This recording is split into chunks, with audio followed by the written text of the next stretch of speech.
Hi friends, ಮಸ್ತ್ಮಗ.comಗೆ ಸ್ವಾಗತ. ನಾನು ಶ್ರೀರಕ್ಷಾ ರಘುರಾಮ್. ಸ್ನೇಹಿತರೆ, ಕೆಲವೊಮ್ಮೆ ಸಡನ್ ಆಗಿ ನಮ್ಮ ದೇಹದಲ್ಲಿ ನಮಗೆ ಏನಾಗ್ತಾ ಇದೆ ಅಂತ ಗೊತ್ತಾಗುವ ಮುಂಚೆಯೇ ನಾವು ತೀವ್ರವಾಗಿ ಅನಾರೋಗ್ಯಕ್ಕೆ ಒಳಗಾಗ್ತೀವಿ. ಅಯ್ಯೋ, ಇದ್ಯಾಕೆ ಹೀಗಾಯ್ತು ಅಂತ ಗೊತ್ತಿಲ್ಲ. ನಿನ್ನೆ ತನಕ ನಾನು ಆರೋಗ್ಯವಾಗಿ ಇದ್ದೆ ಅಂತ ಹೇಳುವವರನ್ನ ಕೇಳಿರ್ತೀರಾ. ಆದ್ರೆ ನಮ್ಮ ದೇಹ ಹೀಗೆ ಸಡನ್ ಆಗಿ ಅನಾರೋಗ್ಯಕ್ಕೆ ತುತ್ತಾಗಲ್ಲ. ನನಗೆ ಹುಷಾರಿಲ್ಲ, ಏನೋ ಸಮಸ್ಯೆ ಆಗ್ತಾ ಇದೆ, ಬಾಡಿಯ ಕೆಲವು ಪಾರ್ಟ್ಸ್ಗಳು ನನ್ನ ಕೆಲಸ ನನಗೆ ಮಾಡಲಿಕ್ಕೆ ಕಿರಿಕಿರಿ ಆಗ್ತಾ ಇದೆ ಅಂತ ಆಗಾಗ ಕೆಲವೊಂದು ಸಿಗ್ನಲ್ಗಳನ್ನ ಕೊಡ್ತಾ ಇರುತ್ತೆ. ಆದ್ರೆ ಅದನ್ನ ನಾವು ಗಮನಿಸಿರಲ್ಲ. ಇರ್ಲಿ ಬಿಡು, ಅದರಷ್ಟಕ್ಕೆ ಅದು ಕಡಿಮೆ ಆಗುತ್ತೆ ಅಂತ ನಿರ್ಲಕ್ಷ್ಯವನ್ನ ಮಾಡ್ತೀವಿ. ಆದ್ರೆ ಸ್ನೇಹಿತರೆ, ನಮಗೆ ಜ್ವರ ಬರುತ್ತೆ ಅಥವಾ ಶೀತ ಆಗುತ್ತೆ ಅಂತ ಅಂದ್ರೆ ಅದರ ಮೊದಲೇ ಗಂಟಲು ನೋವು, ತಲೆನೋವು, ಮೈ ಬಿಸಿಯಾಗುವಂತಹ ಕೆಲವೊಂದು ಲಕ್ಷಣಗಳು ಕಾಣಿಸಿಕೊಳ್ಳುತ್ತೆ. ಆಗ್ಲೇ ನಮ್ಗೆ ಹುಷಾರಿಲ್ಲ, ಜ್ವರನೋ ಅಥವಾ ಶೀತ ಆಗ್ತಾ ಇದೆ ಅಂತ ತಿಳಿಯುತ್ತೆ. ಇದೇ ರೀತಿ ಜೋರಾಗಿ ಗೊರಕೆ ಹೊಡೆಯೋದು, ಮುಖದಲ್ಲಿ ಮೊಡವೆ ಗುಳ್ಳೆಗಳಾಗೋದು, ಕಣ್ಣಿನ ಬಣ್ಣದಲ್ಲಿ ಉಗುರಿನ ಬಣ್ಣದಲ್ಲಿ ಬದಲಾವಣೆ ಆಗೋದು, ಹೊಟ್ಟೆಯಲ್ಲಿ ಗ್ಯಾಸ್ ಪ್ರಾಬ್ಲಮ್ ಜಾಸ್ತಿ ಆಗೋದು, ಯಾವಾಗಲೂ ಸುಸ್ತಾದಂತೆ ಅನಿಸೋದು, ಸಡನ್ ಆಗಿ ದೇಹದ ತೂಕ ಕಡಿಮೆ ಆಗೋದು, ಯೂರಿನ್ ಕಲರ್ ಬದಲಾಗೋದು, ಹಸಿವು ಕಡಿಮೆ ಆಗೋದು ಮತ್ತು ಯಾವಾಗಲೂ ಆತಂಕ, ಗೊಂದಲ ಮತ್ತು ಪರ್ಸನಾಲಿಟಿಯಲ್ಲಿ ಬದಲಾವಣೆಗಳಾಗೋದೆಲ್ಲ ಸುಮ್ಮನೆ ಆಗಲ್ಲ. ಬದಲಿಗೆ ಇದೆಲ್ಲ ಯಾವುದೋ ಒಂದು ರೋಗದ ಸಂಕೇತವಾಗಿರುತ್ತೆ. ಹಾಗಾಗಿ ನಾವು ಇವತ್ತು ಈ ವರದಿಯಲ್ಲಿ ನಮ್ಮ ದೇಹ ಹುಷಾರು ತಪ್ಪೋಕು ಮುಂಚೆ ಏನೇನು ಸಿಗ್ನಲ್ ಅನ್ನ ಕೊಡುತ್ತೆ ಮತ್ತು ಆ ಸಿಗ್ನಲ್ಗಳು ನಮಗೆ ಏನನ್ನ ಸೂಚಿಸುತ್ತೆ, ನಮಗೆ ಯಾವ ಆರೋಗ್ಯ ಸಮಸ್ಯೆ ಇದೆ ಅಂತ ಹೇಳುತ್ತೆ ಅನ್ನೋದನ್ನ ಹೇಳ್ತೀವಿ. ಹಾಗಾಗಿ ಈ ವಿಡಿಯೋವನ್ನ ಕೊನೆಯವರೆಗೂ ಮಿಸ್ ಮಾಡ್ತೆ ನೋಡಿ. ಗೊರಕೆ ಹೊಡೆಯೋದು, ಇದರಿಂದ ಅನೇಕ ಜನರಿಗೆ ಕಿರಿಕಿರಿ ಆದ್ರೆ ಕೆಲವೊಮ್ಮೆ ಗೊರಕೆ ಹೊಡೆಯುವವನಿಗೆ ಮುಜುಗರ ಆಗುತ್ತೆ. ಕೆಲವರು ತುಂಬಾ ಸುಸ್ತಾದ್ರೆ ರಾತ್ರಿ ಗೊರಕೆಯನ್ನು ಹೊಡಿತಾರೆ ಅಂತ ಹೇಳ್ತಾರೆ. ಆದ್ರೆ ಅದು ಆರೋಗ್ಯವಂತ ದೇಹದ ಲಕ್ಷಣ ಅಲ್ಲ. ಯಾಕಂದ್ರೆ ಸ್ನೋರಿಂಗ್ ಅಥವಾ ಗೊರಕೆ ಬೇರೆ ಬೇರೆ ರೀತಿಯ ಆರೋಗ್ಯ ಸಮಸ್ಯೆಯೊಂದಿಗೆ ಲಿಂಕ್ ಹೊಂದಿದೆ ಅಂತ ಹೇಳಲಾಗುತ್ತೆ. ಇದರಿಂದ ಸ್ಲೀಪ್ ಆಪ್ನಿಯಾ ಎಂಬ ತೀವ್ರ ರೀತಿಯ ಆರೋಗ್ಯ ಸಮಸ್ಯೆಗೆ ಒಳಗಾಗುವ ಸಾಧ್ಯತೆ ಇರುತ್ತೆ. ಈ ಸಂದರ್ಭದಲ್ಲಿ ನಿದ್ರೆ ಮಾಡ್ತಾ ಇರಬೇಕಾದ್ರೆ ಉಸಿರಾಟ ಆಗಾಗ ನಿಂತು ಹೋಗುವಂತಹ ಸಮಸ್ಯೆ ಕೂಡ ಆಗ್ತಾ ಇರುತ್ತೆ. ಇನ್ನು ಕೆಲವೊಮ್ಮೆ ನಮ್ಮ ತೂಕ ಜಾಸ್ತಿ ಆಗಿದ್ದಾಗ್ಲೂ ಜೋರಾಗಿ ಗೊರಕೆ ಹೊಡಿತಾ ಇರ್ತೀವಿ. ಹೃದಯದ ಸಮಸ್ಯೆ ಇದ್ರೆ GERD, ಗ್ಯಾಸ್ಟ್ರೋ ಇಸಾಫಿಜಿಯೋ ರಿಫ್ಲೆಕ್ಸ್ ಡಿಸೀಸ್ ಅಥವಾ ಇದನ್ನ ಜಠರ ಹಿಮ್ಮುಖ ಹರಿವು ರೋಗ ಅಂತ ಕರೀತಾರೆ. ಈ ಸಮಸ್ಯೆ ಇದ್ರೆ ಕೂಡ ಗೊರಕೆ ಹೆಚ್ಚಾಗುತ್ತೆ.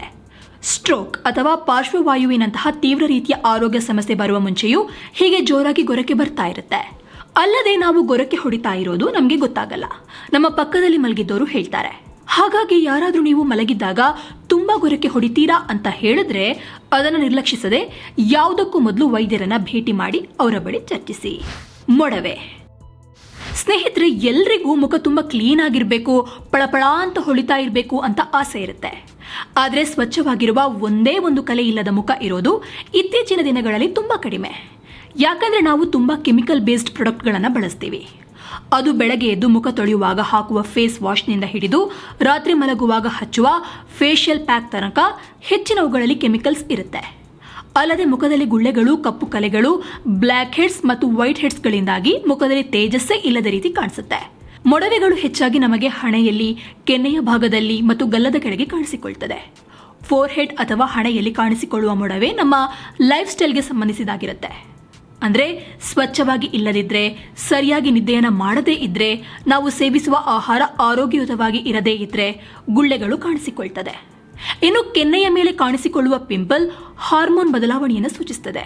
ಇನ್ನು ಗಲ್ಲದ ಕೆಳಗೆ ಕಾಣಿಸುವಂತಹ ಮೊಡವೆ ಅಂದ್ರೆ ಈ ಭಾಗದಲ್ಲಿ ಕಾಣಿಸುವಂತಹ ಮೊಡವೆಗಳು ಹೊಟ್ಟೆಗೆ ಸಂಬಂಧಿಸಿದ ಅಜೀರ್ಣದಂತಹ ಸಮಸ್ಯೆಯನ್ನು ಸೂಚಿಸುತ್ತದೆ. ಅಲ್ಲದೆ ಕೆಲವೊಮ್ಮೆ ಮುಖದ ಬೇರೆ ಬೇರೆ ಭಾಗಗಳಲ್ಲಿ ಕಾಣಿಸಿಕೊಳ್ಳುವಂತಹ ಮೊಡವೆ ಜೆನೆಟಿಕ್ ನಿಂದ ಅಥವಾ ವಂಶವಾಹಿನಿಯಾಗಿ ಬರಬಹುದು ಅಥವಾ ಕೆಲವು ಬ್ಯಾಕ್ಟೀರಿಯಾಗಳಿಂದಲೂ ಉಂಟಾಗಬಹುದು.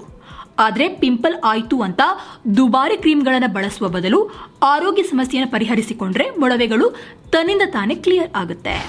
ಕಣ್ಣಿನ ಬಣ್ಣದಲ್ಲಿ ಬದಲಾವಣೆ, ವೈದ್ಯರ ಪ್ರಕಾರ ಕಣ್ಣಿನ ಬಣ್ಣ ಬಿಳಿಯಾಗಿರ್ಬೇಕು. ಆದರೆ ಐ ಕಲರ್ ಬಿಳಿಯಿಂದ ಹಳದಿ ಬಣ್ಣಕ್ಕೆ ತಿರುಗಿದ್ರೆ ಅದು ಪಿತ್ತಕೋಶ, ಲಿವರ್, ಮೇದೋಜೀರಕ ಗ್ರಂಥಿ ಅಥವಾ ಪಿತ್ತರಸನಾಳಗಳಲ್ಲಿ ಇರುವಂತಹ ಸಮಸ್ಯೆಗಳನ್ನು ಸೂಚಿಸುತ್ತದೆ. ಹಾಗೆ ಕಣ್ಣಿನ ಬಣ್ಣ ಕೆಂಪಾದ್ರೆ ಅದು ನಿದ್ರೆಯ ಕೊರತೆ, ಕಣ್ಣುಗಳಿಗೆ ಅತಿಯಾದ ಒತ್ತಡ ಉಂಟಾಗ್ತಾ ಇದೆ ಮತ್ತು ರಕ್ತನಾಳಗಳಲ್ಲಿ ಸಮಸ್ಯೆ ಇದೆ ಅನ್ನೋದನ್ನ ಸೂಚಿಸುತ್ತದೆ. ಉಗುರಿನ ಬಣ್ಣದಲ್ಲಿ ಬದಲಾವಣೆ, ಸ್ನೇಹಿತರೆ, ಉಗುರಿಗೂ ಮತ್ತು ನಮ್ಮ ದೇಹದ ಆರೋಗ್ಯಕ್ಕೂ ಬಹಳ ಸಂಬಂಧ ಇದೆ. ನಮ್ಮ ಕೈಯ ಉಗುರಿನ ಬಣ್ಣ ಮತ್ತು ಕಾಲಿನ ಉಗುರಿನ ಬಣ್ಣದಲ್ಲಿ ಏನಾದ್ರೂ ವ್ಯತ್ಯಾಸ ಆದ್ರೆ ನೀವು ಆರೋಗ್ಯಯುತವಾಗಿಲ್ಲ ಅನ್ನುವ ಸಿಗ್ನಲ್ ಆಗಿರ್ತದೆ. ನೀವು ಧೂಮಪಾನಿಗಳಾಗಿದ್ರೆ ಜೊತೆಗೆ ಕೆಲವು ನೈಲ್ ಪಾಲಿಷ್ಗಳಿಂದ ಕೂಡ ಉಗುರಿನ ಬಣ್ಣ ಹಳದಿಗೆ ತಿರುಗುವಂತಹ ಸಾಧ್ಯತೆ ಇರ್ತದೆ. ಆದರೆ ಇದು ಮುಖ್ಯವಾಗಿ ಅಸಮರ್ಪಕವಾದ ರಕ್ತ ಚಲನೆ ಮತ್ತು ದೇಹದಲ್ಲಿ ಸರಿಯಾದ ಪ್ರಮಾಣದಲ್ಲಿ ಫ್ಲೂಯಿಡ್ಗಳು ರಚನೆ ಆಗಿಲ್ಲ ಅನ್ನೋದರ ಸಂಕೇತವಾಗಿರ್ತದೆ. ಹಾಗೆ ಉಗುರಿನಲ್ಲಿ ಬಿಳಿಯ ಚಿಕ್ಕ ಚಿಕ್ಕ ಡಾಟ್ಗಳಿದ್ರೆ ಅಥವಾ ಉಗುರುಗಳು ಸರಿಯಾದ ರೀತಿಯಲ್ಲಿ ಬೆಳೆಯದೇ ಇದ್ರೆ ಅದು ನಮ್ಮ ದೇಹದಲ್ಲಿ ನ್ಯೂಟ್ರಿಷನ್ ಅಂಶ ಕಡಿಮೆ ಆಗಿದೆ ಅನ್ನೋದರ ಸೂಚಕವಾಗಿರ್ತದೆ. ಗ್ಯಾಸ್ ಸಮಸ್ಯೆ. ಸ್ನೇಹಿತರೆ, ದಿನಕ್ಕೆ 10 ರಿಂದ 20 ಸಲ ನಮ್ಮ ದೇಹದಿಂದ ಗ್ಯಾಸ್ ಹೊರಕ್ಕೆ ಹೋದ್ರೆ ಅದು ಆರೋಗ್ಯಕರ ಅಂತ ವೈದ್ಯರು ಹೇಳ್ತಾರೆ. ಆದ್ರೆ ಅದಕ್ಕಿಂತ ಜಾಸ್ತಿ ಗ್ಯಾಸ್ ನಮ್ಮ ದೇಹದಿಂದ ಹೊರಕ್ಕೆ ಹೋಗ್ತಾ ಇದ್ರೆ ಅದು ಒಳ್ಳೆಯದಲ್ಲ. ಈ ರೀತಿ ಸಮಸ್ಯೆ ಆಗ್ತಾ ಇದೆ ಅಂತ ಅಂದ್ರೆ ನಾವು ಸೇವಿಸುವ ಆಹಾರದಿಂದ ಈ ಸಮಸ್ಯೆ ಉಂಟಾಗ್ತಾ ಇರುತ್ತೆ. ಇಲ್ಲವೇ ನಮಗಿರುವಂತಹ ಲ್ಯಾಕ್ಟೋಸ್ ಇಂಟಾಲರೆನ್ಸ್ ಅಂದ್ರೆ ಕೆಲವರಿಗೆ ಹಾಲಿನ ಉತ್ಪನ್ನಗಳನ್ನು ಸೇವಿಸೋದ್ರಿಂದ ಸಮಸ್ಯೆ ಉಂಟಾಗ್ತದೆ. ಇನ್ನು ಕೆಲವರಿಗೆ ಹೊಟ್ಟೆಯಲ್ಲಿ ಕರುಳಿನಲ್ಲಿ ಸಮಸ್ಯೆ ಇದ್ರೂ ಗ್ಯಾಸ್ ಸಮಸ್ಯೆ ಉಂಟಾಗ್ತದೆ. ಇದರಿಂದ ದೇಹಕ್ಕೂ ಸಮಸ್ಯೆ ಆಗ್ತದೆ. ಹಾಗೆ ಸಾರ್ವಜನಿಕವಾಗಿ ಮುಜುಗರಕ್ಕೂ ಒಳಗಾಗಬೇಕಾಗ್ತದೆ. ಯಾವಾಗಲೂ ಸುಸ್ತಾದಂತೆ ಅನಿಸೋದು, ಅಬ್ಬಾ ಉಸ್ಸಪ್ಪ ಸುಸ್ತಾಗೋಯ್ತು ಅಂತ ಹೇಳುವವರು ಈಗಂತೂ ತುಂಬಾ ಜನರು ಸಿಗ್ತಾರೆ. ಟಯರ್ಡ್ ಅಥವಾ ಸುಸ್ತು ಅನ್ನುವ ಪದವನ್ನ ದೊಡ್ಡವರಿಗಿಂತ ಈಗ ಯುವಕ ಯುವತಿಯರ ಬಾಯಲ್ಲಿ ಜಾಸ್ತಿಯಾಗಿ ಕೇಳ್ತೀವಿ. ಇದಕ್ಕೆ ಮುಖ್ಯ ಕಾರಣಗಳು ಅಂತ ಅಂದ್ರೆ ಕೆಫಿನ್ ಅಂಶ ಇರುವ ವಸ್ತುಗಳ ಅತಿಯಾದ ಸೇವನೆ, ಸರಿಯಾಗಿ ನಿದ್ದೆ ಮಾಡದೇ ಇರೋದು, ನೀರು ಸರಿಯಾಗಿ ಕುಡಿಯದೇ ಇರೋದ್ರಿಂದ ಡಿಹೈಡ್ರೇಷನ್ಗೆ ಒಳಗಾಗೋದು, ಕಬ್ಬಿಣದ ಅಂಶ ದೇಹದಲ್ಲಿ ಕಡಿಮೆ ಇದೆ ಅನ್ನುವ ಸಂಕೇತ. ಹಾಗಾಗಿ ಆದಷ್ಟು ನೀರನ್ನು ಕುಡಿದು ಆರೋಗ್ಯಯುತವಾದಂತಹ ದೇಹಕ್ಕೆ ಶಕ್ತಿ ನೀಡುವಂತಹ ಆಹಾರವನ್ನು ಸೇವಿಸಬೇಕು. ಮೂತ್ರದ ಬಣ್ಣದ ಮೇಲೆ ಗಮನವಿಡಿ. ಸಾಮಾನ್ಯವಾಗಿ ಆರೋಗ್ಯಯುತ ಮನುಷ್ಯನ ಯೂರಿನ್ ಬಣ್ಣ ಲೈಟ್ ಕಲರ್ ಅಲ್ಲಿ ಇರಬೇಕು. ಅದು ಗಾಢ ಬಣ್ಣಕ್ಕೆ ತಿರುಗಬಾರ್ದು. ಹಾಗೆ ರಕ್ತವೂ ಬರಬಾರ್ದು. ಜಾಸ್ತಿ ಸ್ಮೆಲ್ ಕೂಡ ಇರಬಾರ್ದು. ಒಂದ್ ವೇಳೆ ಮೂತ್ರದ ಬಣ್ಣ ಬದಲಾಗಿ ಡಾರ್ಕ್ ಕಲರ್ ಆದ್ರೆ ಅಥವಾ ಸ್ಮೆಲ್ ಜಾಸ್ತಿ ಆದ್ರೆ ಸ್ವಲ್ಪ ಗಮನ ವಹಿಸಬೇಕು. ಕೆಲವೊಮ್ಮೆ ದೇಹಕ್ಕೆ ಹೀಟ್ ಆದ್ರೂ ಕೂಡ ಯೂರಿನ್ ಬಣ್ಣ ಬದಲಾಗೋದು, ಮೂತ್ರ ವಿಸರ್ಜನೆಯ ವೇಳೆ ಉರಿಯಾಗುವಂತಹ ಸಂಭವ ಇರ್ತದೆ. ಇದು ಬಹಳ ದಿನಗಳವರೆಗೆ ಇದ್ದು ಮೂತ್ರ ವಿಸರ್ಜನೆಯ ವೇಳೆ ಕಿರಿಕಿರಿ, ನೋವು, ಉರಿಯಲು ಪ್ರಾರಂಭವಾದ್ರೆ ವೈದ್ಯರನ್ನು ಸಂಪರ್ಕಿಸಬೇಕು. ವಿಪರೀತ ತೂಕ ನಷ್ಟ. ಕೆಲವೊಮ್ಮೆ ನಮ್ಮ ದೈಹಿಕ ಚಟುವಟಿಕೆಯಲ್ಲಿ ಯಾವುದೇ ಬದಲಾವಣೆ ಇಲ್ಲದಿದ್ರು ಅಂದ್ರೆ ಜಾಸ್ತಿ ಕೆಲಸವನ್ನ ಮಾಡದೇ ಇದ್ರು, ಏನು ವರ್ಕೌಟ್ ಮಾಡದೇ ಇದ್ರು ನಮ್ಮ ದೇಹದ ತೂಕ ಕಡಿಮೆ ಆಗ್ತಾ ಇರುತ್ತೆ. ಹೀಗೆ ಒಟ್ಟು ತೂಕದಲ್ಲಿ 10% ಕಡಿಮೆ ಆಯ್ತು ಅಂತ ಅಂದ್ರೆ ವೈದ್ಯರನ್ನ ಸಂಪರ್ಕಿಸಬೇಕು. ಯಾಕಂದ್ರೆ ಇದು ಹೈಪರ್ ಥೈರಾಯ್ಡಿಸಮ್, ಖಿನ್ನತೆ, ಶುಗರ್, ಪಿತ್ತಜನಕಾಂಗಕ್ಕೆ ಸಂಬಂಧಿಸಿದ ಆರೋಗ್ಯ ಸಮಸ್ಯೆಗೆ ಕಾರಣವಾಗಿರಬಹುದು. ಕೆಲವೊಮ್ಮೆ ಇದು ಕ್ಯಾನ್ಸರ್ನಂತಹ ಭಯಾನಕ ಕಾಯಿಲೆಗೂ ಸಂಬಂಧ ಇರುವಂತಹ ಸಾಧ್ಯತೆ ಇರುತ್ತದೆ. ಹಸಿವು ಕಡಿಮೆಯಾಗುವುದು. ಕೆಲವರಿಗೆ ಸ್ವಲ್ಪ ಊಟ ಮಾಡಿದ್ರೆ ಸಾಕು, ಹೊಟ್ಟೆ ತುಂಬಿದಂತೆ ಆಗ್ತದೆ. ಹೊಟ್ಟೆ ತುಂಬಿ ಆಯಿತು ಅಂತ ಅದನ್ನ ಹಾಗೆ ಸುಮ್ಮನೆ ಬಿಟ್ಟು ಬಿಡಬಾರ್ದು. ವೈದ್ಯರನ್ನ ಸಂಪರ್ಕಿಸಿ ಇದಕ್ಕೆ ಕಾರಣ ಏನು ಅನ್ನೋದನ್ನ ಪತ್ತೆ ಹಚ್ಚಬೇಕು. ಇಲ್ಲದಿದ್ರೆ ವಾಂತಿ ಆಗೋದು, ದೇಹದ ತೂಕ ಕಡಿಮೆ ಆಗೋದು, ಟಯರ್ಡ್ ಆಗುವ ಸಂಭವ ಇರ್ತದೆ. ಆತಂಕ, ಗೊಂದಲ ಮತ್ತು ಪರ್ಸನಾಲಿಟಿಯಲ್ಲಿ ಬದಲಾವಣೆ. ಕೆಲವರು ಯಾವಾಗಲೂ ಒಂದು ರೀತಿಯಲ್ಲಿ ಆತಂಕದಲ್ಲಿ ಇರೋದು, ಏನನ್ನೋ ಆಲೋಚನೆ ಮಾಡ್ತಾ ಇರೋದು, ದಿಗ್ಭ್ರಮೆಗೆ ಒಳಗಾಗುವಂತಹ ಸಮಸ್ಯೆಯನ್ನು ಎದುರಿಸ್ತಾ ಇರ್ತಾರೆ.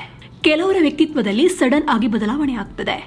ಹೇಗಂತ ಅಂದ್ರೆ ಸುಮ್ಮನೆ ಸಾಧುವಾಗಿದ್ದ ಮನುಷ್ಯ ಇನ್ನೊಬ್ಬರ ಮೇಲೆ ಆಕ್ರಮಣಕಾರಿ ರೀತಿಯಲ್ಲಿ ದಾಳಿ ಮಾಡುವ ರೀತಿ ವರ್ತಿಸ್ತಾನೆ. ಇದು ಅನೇಕ ರೀತಿಯ ಆರೋಗ್ಯ ಸಮಸ್ಯೆಯ ಲಕ್ಷಣ ಅಂತ ಹೇಳಲಾಗುತ್ತೆ.